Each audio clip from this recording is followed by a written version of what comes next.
Tadhana natin to, Destiny Radio. Tadhana Talks. Enjoy ko yung laruan era Wala, noon. masyadong panlalaki na to, Paul. Kami ginagawa ng kapitbahay namin ata yung pinapaikot tapos lumulutang na siya. Sobrang bilis ng ikot niya. Oo. Parang sinet niya na iikot niya na Ikot, gano'n. oo. Tapos nalutang siya. Tamo guys, naulutang oh. Gumagano siya. Sabi, wow, Yes, grabe. yun. Bibihira kasi nun yung swerte namin yung may lugar doon na Japanese talaga yung may-ari na nagbebenta talaga siya, nag-i-import talaga siya. Sobrang mura. Pero ang laking mahal ng kasi 300 nun at the time, sobrang mahal na yun. Parang katumbas nun ay parang 1K sa panahon natin ngayon. Kasi, hindi, 1K nga halos. Basta, malaki na yun eh. Pero yung at the time, yung trabaho nun, yung ekonomiya nun, maganda. So, nakakaipon ng pera yung yung aking magulang, mga tito-tita, para makabili ng ganoon. Mabilhan ako ng ganoon. Tapos tumigil lang yun ay iba na, computer na ang aking mga nilalaro. Yan, mga computer computers games. na. Pero ngayon, sinukuan ko na din kasi wala akong budget pambili ng mga high-end na computer. Dahil ang high-end na ng mga games, Yes. Oo, Yung balot.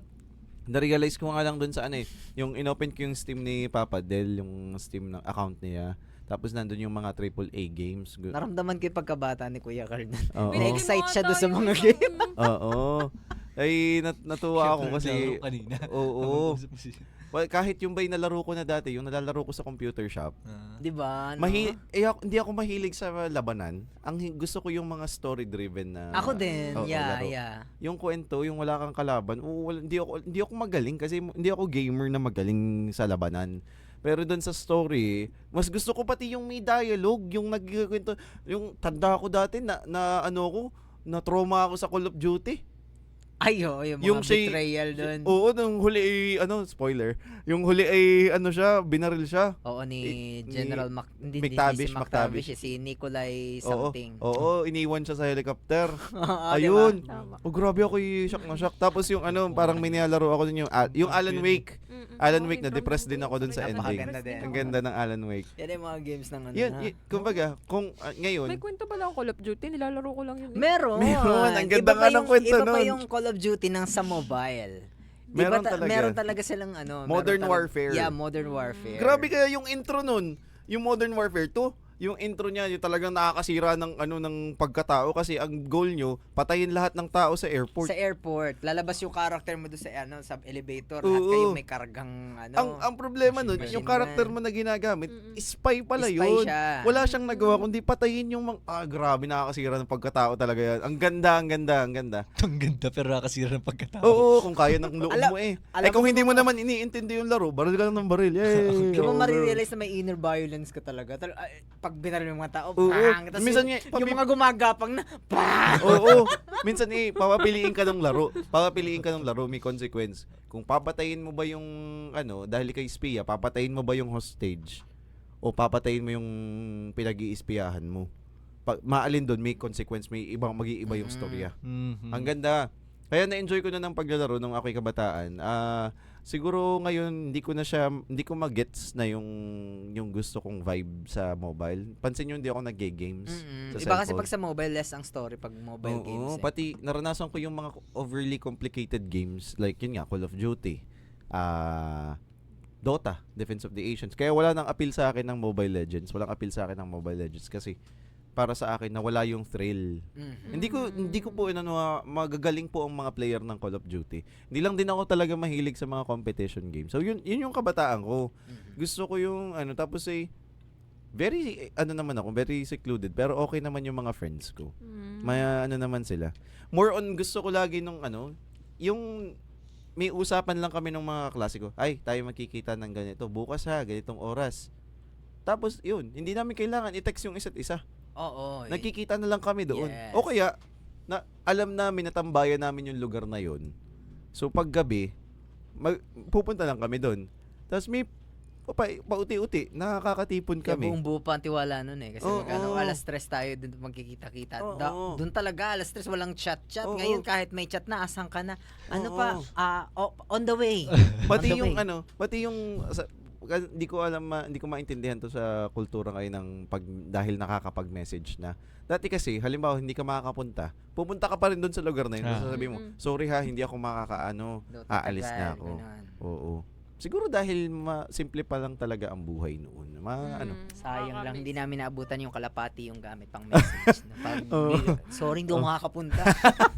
Pero ngayon, naranasan ko din yung may mga treehouse. Alam niyo yun? Yes, of course. Nagtatayo ng kunwari treehouse. Yung last nakarelate ako doon kay Jiro, yung lolo ay craftsman. Kasi yung lolo ko ay dating reserve military, tas ang retirement niya ay karpintero.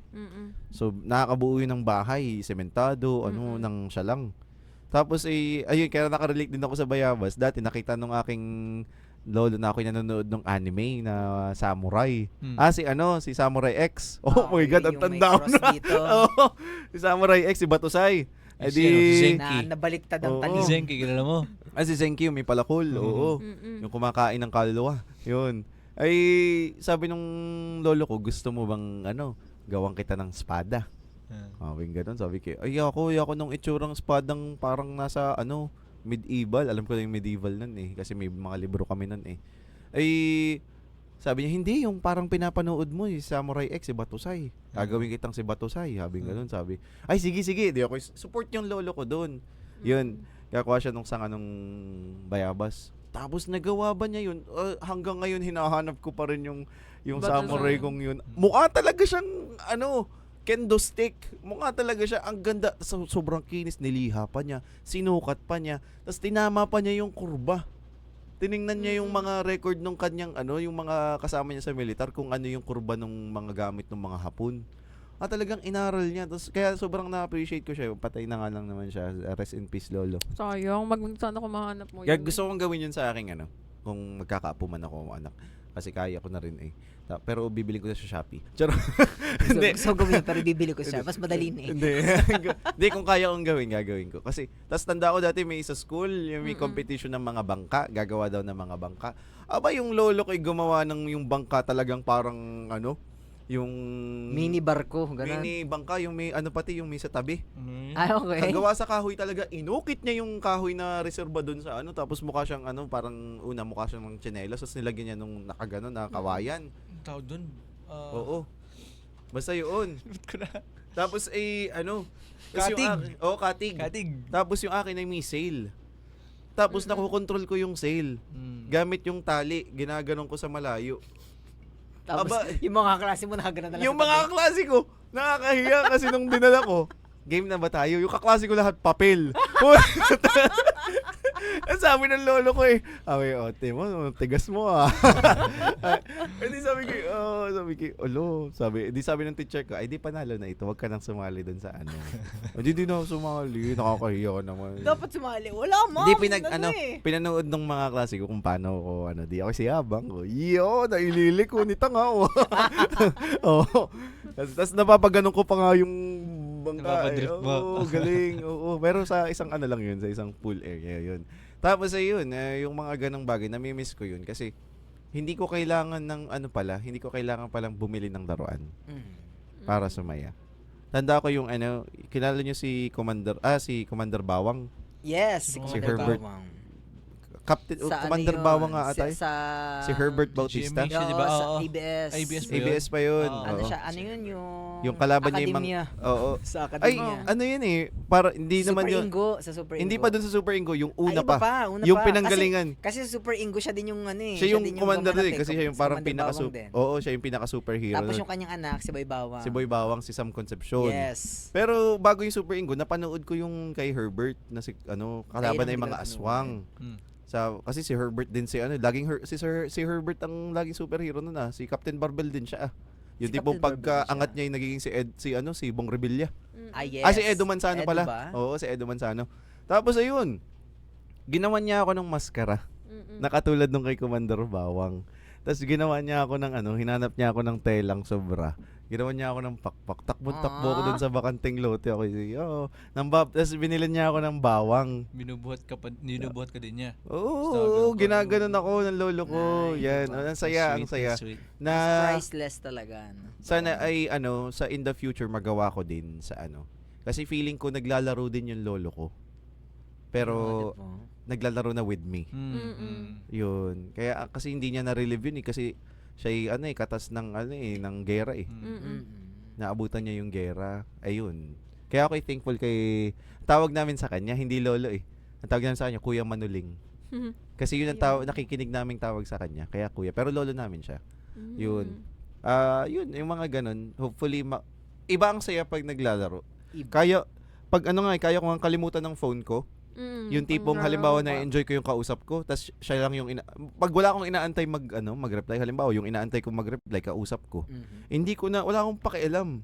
Ikaw nang kausap ko, ikaw lang naman inaantay ko eh. So pag ganun, o kaya pag may iba akong kailangan kausapin, sasabihan ko sila, wait lang ha. Tapos pag na-enjoy ko yung company, wala akong pakialam sa phone. Kasi ganun ako eh, kumbaga mas binavalue ko yung yung face-to-face na bonding. Kaya nga anytime na magkaroon na may akitan na ako'y available, gusto kong pumunta. Yeah. Talaga kasi Punta agad. I want to be present ba. Siguro yun yung yung kakaibahan sa mga kabataan ngayon kasi nararamdaman na nila yung presence nila sa sa online. Yeah, online presence. Dahil dyan, Bigyan na jacket oo, yan. pag present at available kayo, Oo. next month sa 12, doon kayo ng gig. Ay! Ay! Ay, ano ba to lalabas? Parang Hindi next ko alam kung week. anong Sabado oras yun. lalabas to. Kung kailan to lalabas. Di ba? Ay, Feeling itong ko. episode Hindi Oo. pa. Next 3 weeks Feeling pa ko to. sakto dun sa week na na magigig ka. Nice. Tara, doon tayo doon. Saan? April 12. April 12, oh. Saan? Sa G-Food District. Oo. Oh, Tara yeah. doon. Oh, sige. Oo. So yun lang, yung sa sana makapag din kayo with your families kasi hindi rin namin alam kung hindi namin alam na yung palang moments na yun ay mawawala lang din pag in time. Tapos ngayon, nagtatrabaho na tayo. Hindi medyo medyo mabigat na sa atin kahit nga sa sarili mo hindi ka makakapagbigay ng time kasi binabawi mo na lang sa pag-i-scroll tuwing gabi sa social media. Ay Bedtime procrastinate. yung mga ganun ako happy ako whenever na may kasama ako ako'y jolly pag nandun sa lugar na na hindi ko trabaho tapos wala akong pasok. Gusto ko yun pag may kami banding ng mga kaibigan ko kasi lalo na sa mga kaibigan ko sa circle ko sa Tayabas kami para kaming mga bata pag nagkasama-sama hindi ko gustong mawala yun nga lang nararamdaman na rin namin kasi yung iba nag-iiba na ng mga trabaho mga nag-iipon na Nadagdagan ng priorities. nadagdagan ng priorities nagkakajowa yung mga ganun kagaya ni DJ Bugs ay yung mga kung ano-ano pang priority sa buhay yung iba anak nagiging banding na lang inom which is hindi mas masaya pa rin yung yung kami nung mga nakaraang taon punta kami ng ilog punta kami ng ng kung saan nag-e-enjoy kami ng ganoon and hopefully bumalik yung time na yun na hindi natin kailangan magpaka-busy pero syempre nasa atin yun di ba nasa atin yun kung paano tayo mag-isip Huwag alisin ng pagiging bata Young at heart. diba? Kaya sa mga ka-destiny natin dyan, ano bang maipapayo nyo mula dun sa inyong mga childhood sa ating mga ka-destiny? Papadal muna. Ang may ipayo ko sa inyo is good job. Yun lang, wag niyong alisin yung pagiging bata kasi ano ba sabi ni Bitoy nga nun? Sabi niya is something na kaya lang tayo tumatanda kasi Hindi na tayo naglalaro. hindi na tayo naglalaro. Diba? Nawawala na yung ating pagkabata. So, para hindi ka tumanda agad-agad. Diba? Maging bata. At saka yun naman talaga, we're all child.